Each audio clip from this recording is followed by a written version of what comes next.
한국과 우즈베키스탄의 경기가 열리기 직전까지도 전문가들은 한국 축구가 우즈벡에 통하지 않을 것이라고 장담했다. 한국의 어린 선수들은 아직 우즈베키스탄 선수들에게 피지컬이 절대적 열세이기 때문이다. 예상대로 경기 초반 한국은 피지컬적으로 확연히 밀리는 모습을 보였고 이미 승자는 정해진 듯 보였다.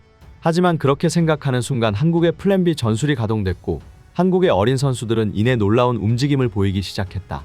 상상도 하지 못한 한국의 기행에 우즈베키스탄 감독과 선수들은 당황한 기색이 역력했으며 잠시 후 그라운드에서는 믿기지 않는 일이 일어났다.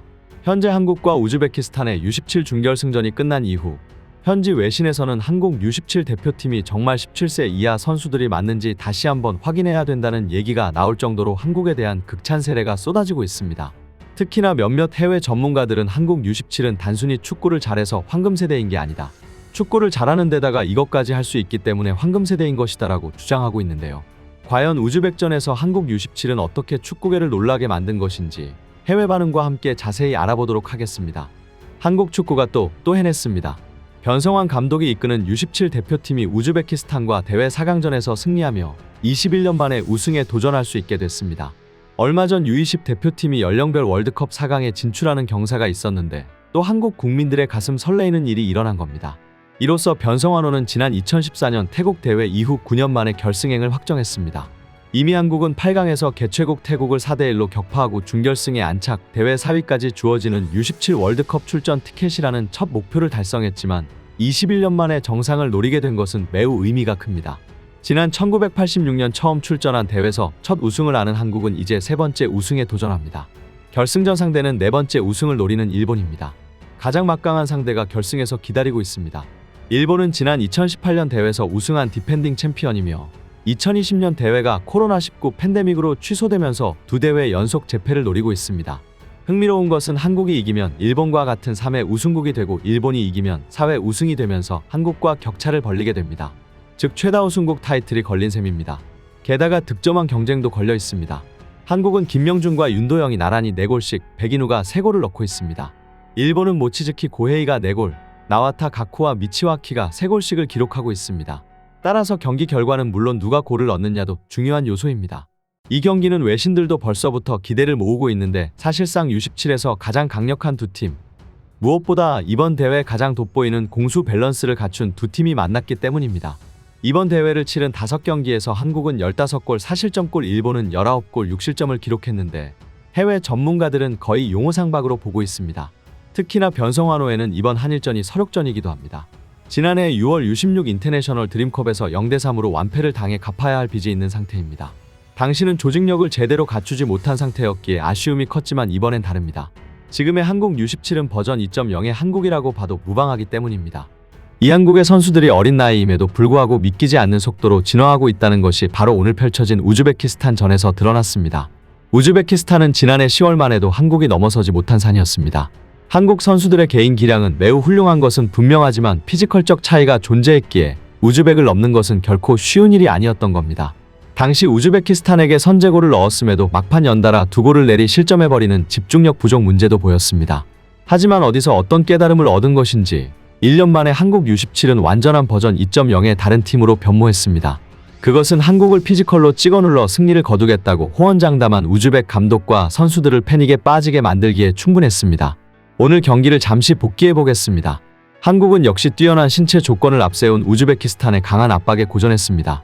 한국은 이른바 맨시티 축구를 하는 팀이라고 소문이 자자했고 능동적으로 상대를 주도해나가는 경기를 했던 팀인데 전반 초반 점유율이 25%에 그칠 만큼 일방적으로 밀렸습니다. 그런데 과연 이것이 의도된 것이라면 어땠을까요? 무슨 일인지 한국은 점유율이 밀려도 전혀 개의치 않았습니다. 그동안 자신들이 잘해온 축구를 하지 않는데도 오히려 페이스를 찾았고 전반 중반 이후 간헐적이고 영리한 압박을 하는 방식으로 미드필드 싸움에서 주도권을 되찾았습니다. 결국 전반 31분 한국이 먼저 선제골을 터뜨렸습니다. 양미혁이 공을 빼앗은 뒤 페널티 지역으로 향하던 진태호에게 연결했고 이 과정에서 공이 우즈베키스탄의 딜쇼드 압둘라예프 팔에 맞으면서 프리킥이 선언됐습니다. 키커로 나선 백인우는 오른발로 직접 슈팅을 때렸는데요.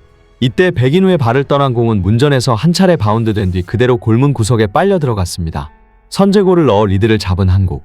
그런데 이후에도 한국은 우즈베키스탄이 전혀 예상치 못한 축구를 구사했습니다. 한국은 중원에서 우즈베키스탄 공을 빼앗아 역습을 시도했고 한국의 압박과 역습 전술에 우즈베키스탄은 빌드업이 되지 않자 롱볼 축구에 의존했습니다.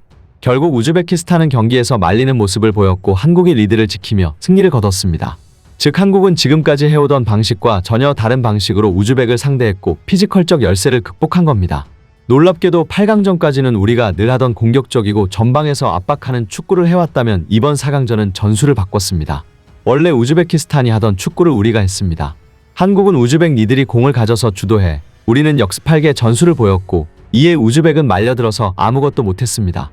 8강전까지는 한국이 맨시티의 펩 과르디올라식 축구를 선보였다면 오늘은 수비 라인을 구축해놓고 중앙에 공이 들어오면 바로 둘러싸면서 상대를 압박해 바로 역습을 나가는 마치 클롭과 무리뉴가 혼합된 듯한 축구를 선보였습니다. 그런데 여기서 정말 놀라운 점이 하나 있는데요. 오늘 우즈베키스탄전 보면 한국은 역습에 대한 패턴들이 매우 잘 준비되어 있었고 오랫동안 이러한 전술을 연구해오고 실현해온 팀으로 보였습니다.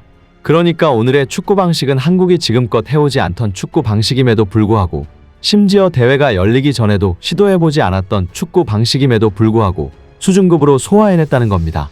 이것이 어떤 의의가 있는 것일까요? 축구 전문가들은 한국 U17이 진짜 황금세대인 이유라며 이렇게 말했습니다. 누누이 말하지만 어떤 축구팀의 선수들이 축구를 잘한다고 해서 그 팀이 강한 팀은 아니다. 선수들 전부가 축구를 잘하고 볼을 이쁘게 찬다고 하더라도 말이다. 그렇다면 어떤 팀이 강한 팀인가?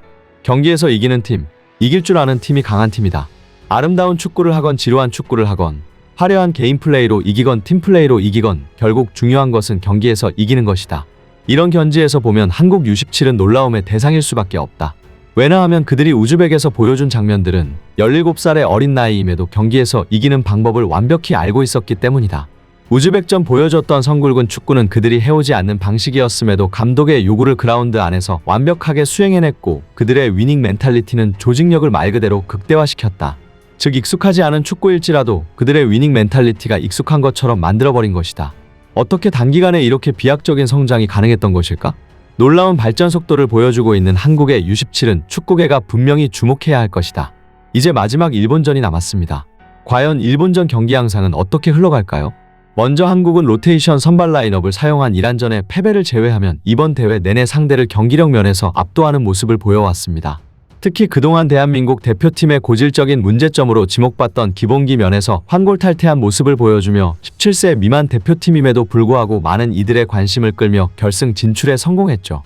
일본의 경우는 첫 경기 우즈베키스탄과 비겼지만 그 이후에 승승장구하며 결승에 올랐습니다. 한일 양팀이 모두 상대해본 이란과 우즈베키스탄을 기준으로 보면 한국은 이란에게 0대2로 패했으나 우즈베키스탄에 1대0으로 이겼고 일본은 이란에게 3대0으로 이겼으나 우즈베키스탄에 1대1로 비겼습니다.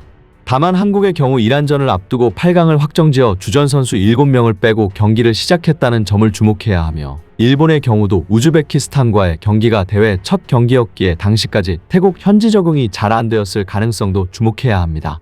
즉 어느 팀이 이길 것이라고 쉽사리 예측하기 어려운 게 현 상황인데요.